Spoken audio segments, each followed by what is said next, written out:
Hi, how's it going everyone? So welcome to the 6th episode of the Sunday Night Report where we talk about everything that is happening in Legends of Runeterra. Legends of Runeterra memes, tips, tricks, and anything that's interesting that I like to show to you guys. And we also talk about other things about the channel and things that I'm interested in as well. And I mean, of course, if you are here, you'll most likely be interested in the newest patch.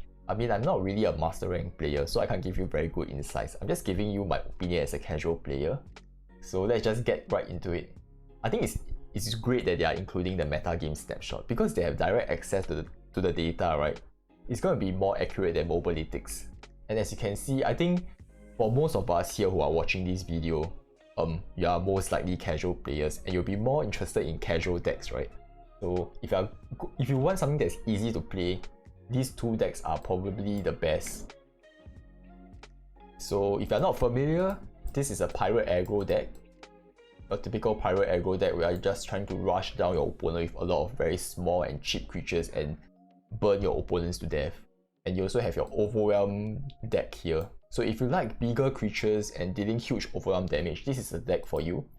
Basically, these two decks are your aggro decks that are easy to play cards on curve. You don't have to think so much, and the deck itself is strong enough for you to withstand your stupid mistakes. If you make some mistakes, you might still survive. And whereas other decks might not be that great, like it's a lot more punishing if you make some mistakes here. If you're interested in something with a higher win rate, then you might want to look at like your Twisted Fate Feast and Fury Russian, but I think with the nerf, this win rate might change a little. So before you craft, I think you need to think properly first. Aside from that, if you are looking for something interesting to play, not necessarily high win rate or something, you can go with your Fiora standalone deck. I think this is the 3 Fiora 37 spells deck, which is interesting. Like I covered this deck before and it's quite a fun deck to play. And if you are interested in other kinds, you can go with Vladimir Brom. Like this is a Scargrounds deck, which is very unique. The combo is very fun to play as well. I think aside from that, there really isn't much. Nessus Kindred is also quite interesting. So if you're interested in something like sacrificing your creatures and just killing your creatures to make your creatures stronger, this is a very fun deck to play as well. I think aside from that, there really isn't much about the meta game snapshot that I want to talk about. So let's move on to the new like the new nerfs and the buffs to the cards. I mean, I can't really tell you whether 8 to 9 is a good change or not. I mean, they have explained it here. I suppose they say they are making it more difficult to level up. But Fiora going from 3 health to 2 health is quite a significant drop, I think. Your typical 1 cost 2 attack card can just kill her now. So this really means that you need to, if you are playing Fiora, you really have to have combat buffs in place to protect her, so she can level up in this case. And going 4 to 3 is also quite bad. I mean, any 2 cost card can just kill her now. But I think a big win is for Jarvan. Jarvan has gone from 3 health to 4 health here. 3 health to 4 health is quite a significant jump if you realize that.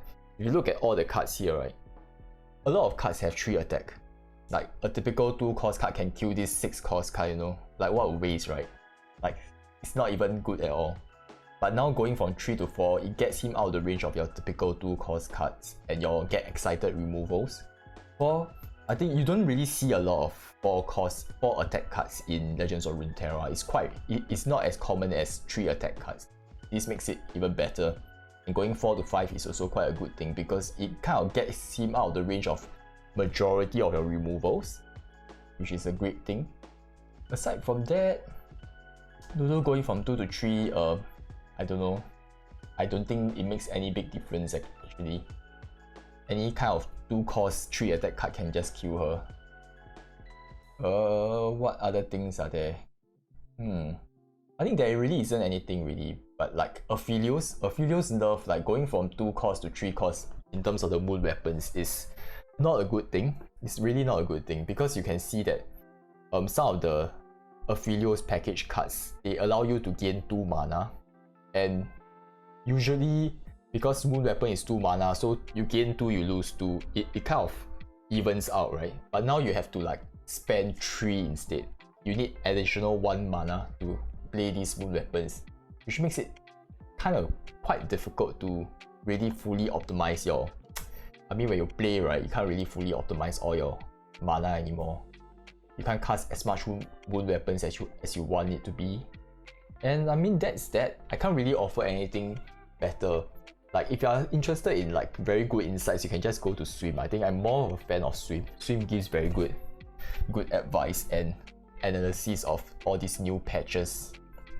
I used to watch him a lot before I started creating content, and you know, once you start creating content, you don't really watch content creators anymore, because I mean, you get burnt out. You see, you're playing Legends of Runeterra and you're creating content, you're seeing yourself presenting, and you, at the end of the day, you're still watching it. I mean, I don't know, I don't have this kind of super huge, you know, interest to sustain myself, you know, to watch and record Legends of Runeterra from night to day. It's impossible.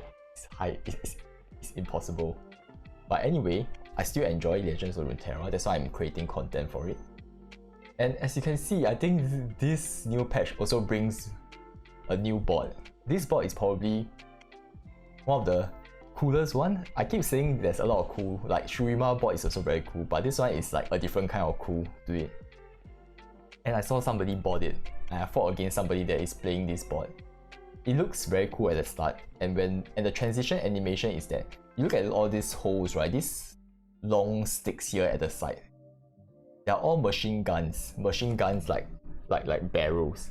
And when you transition, your turn transition animation is when you pass the turn, this fires out bullets, and it looks very cool. Like, there's a lot of fire that coming out, like shooting bullets, and you also create the bullet like machine gun sound. But it sounds nice and looks cool for the first transition.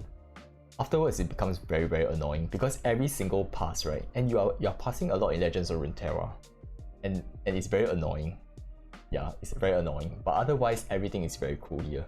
I really love this mascot. And this cutback, I mean, if I got the money to spare, I would just buy this. This is like insane. I like the gold. I really love gold here. And this is not bad. This is not bad. I think aside from that, there really isn't anything much about the patch that I want to talk about really. I still don't get, I mean, these icons are always good to have, but it's never a convincing point for me. Like, I'm more interested in the cutback and the bot. But I don't think I'm gonna buy this. I don't think I'm gonna buy this. It's annoying. The transition animation, y'all got to see it. Like, maybe one day I will just, if I fight against somebody that has the bot, I will show it to you guys.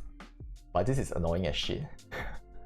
But okay, let's just move on to the second thing that we want to talk about: skins. I mean, I'm hoping that they're going to implement very good skins here. Currently, we only have prismatics, which is like a cheap version, you know, when you were young, or I suppose some of you guys are quite young, where you will play like Pokemon or Yu-Gi-Oh, right? And you buy those fake Pokemon Yu-Gi-Oh cards, and they have this fake shiny foiling, you know, on the card that looks very cheap, which is exactly like prismatics. But hopefully they provide us something good. This is something that the Reddit community of Legends of Runeterra has been, you know, innovating on, and I really love this. I really love this. Can you imagine you can get this skin? I mean, if this is like $7, I'll pay for it. Even $10, I might just pay for this. I mean, now and then. $10 is a bit expensive, but it's still worth it. If this is animated and the art kind of pops out, yeah, this is absolutely insane. I would immediately get this. It looks so cool. But I'm not quite sure. I think the Riot has been thinking quite a fair bit about it. Should they go with this kind of skins or not? Because at the end of the day, right, they're gonna keep releasing new set, and they can't be expanding into new regions, right? And this, having different skins is a good opportunity of introducing the same champion but with a different card effect. So it's kind of like a toss-up, isn't it?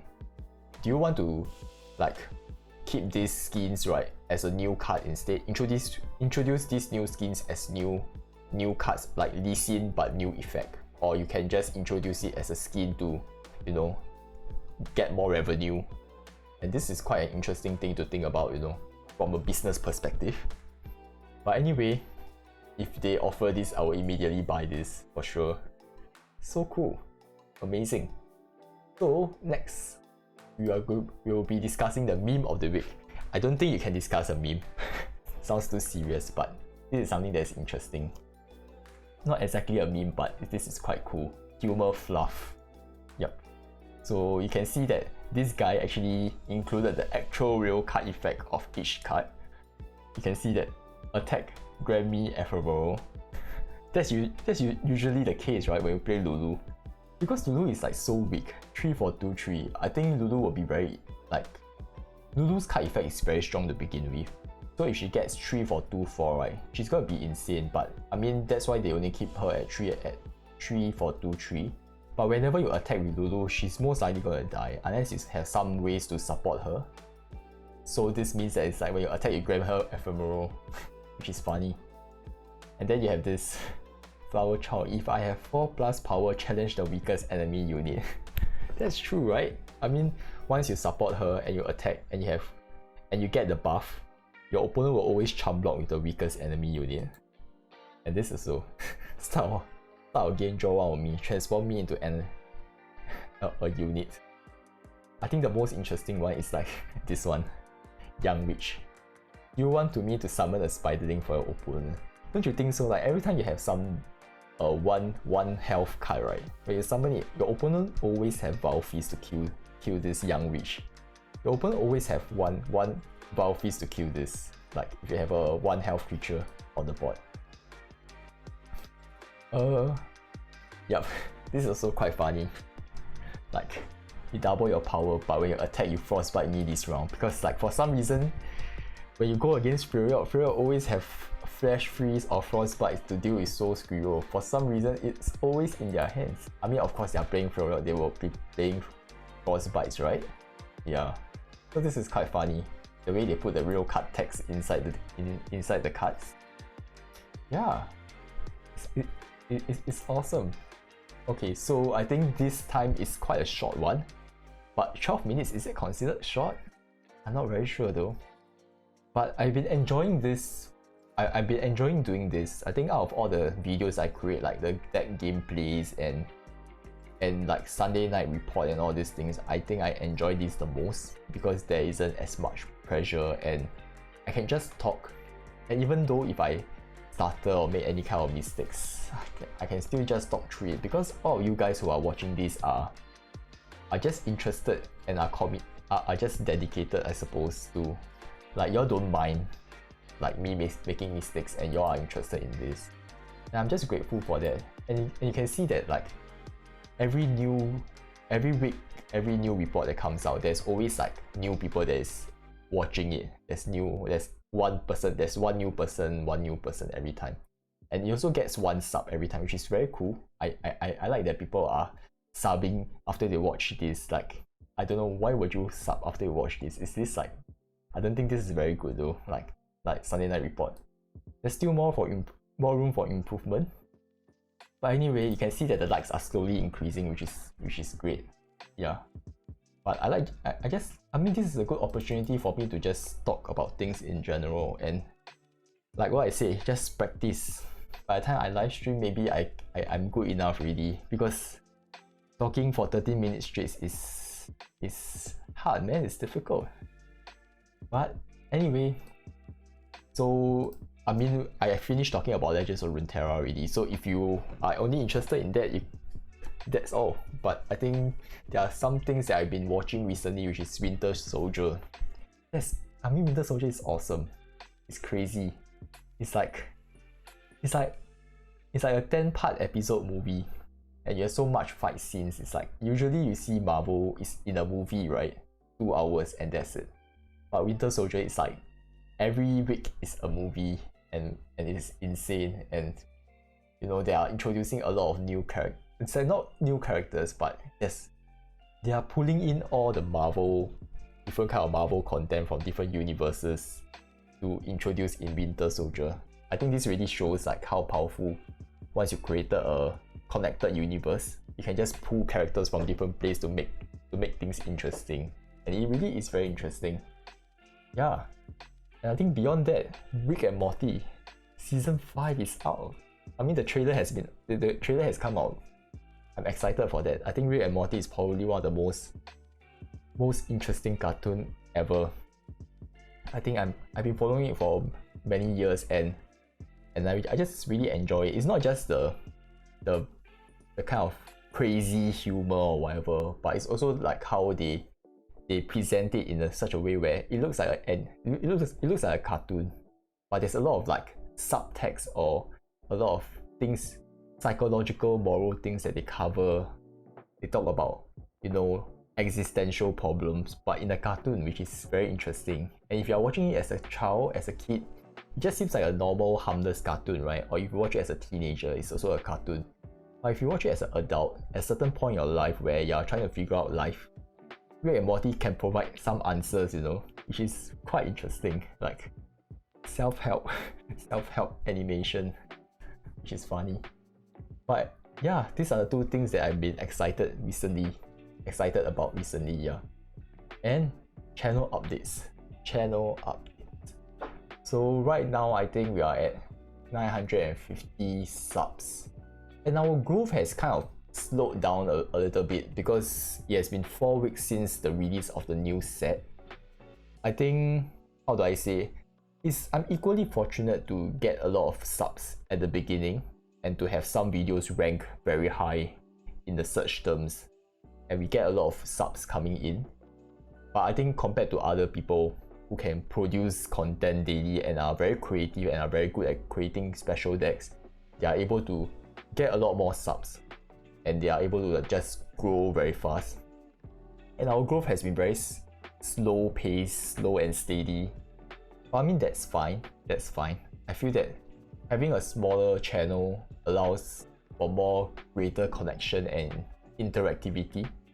I mean, I can dedicate more time. I mean, I have more time to, not really more time, because there's not as much comments coming in. I can show my attention. I can like just engage with every single one of you guys, as compared to suddenly having such a big channel and having a lot of new subscribers, a lot of comments. You can't really deal with everybody, right? And not everybody here is like comes in with subs to you or watch your videos with the best intentions. I mean, some people just watch you for your unique decks or creativity or something, but I think I can't really offer you that, and you're subbing me because I suppose you enjoy watching my content instead. I think that's the better reason. I'm not the best player out there, so I can't always give you all very good decks. So I mean, I suppose I prefer this setting. This is like the best setting ever. Yeah. But anyway, thanks for watching and stay tuned for the next episode.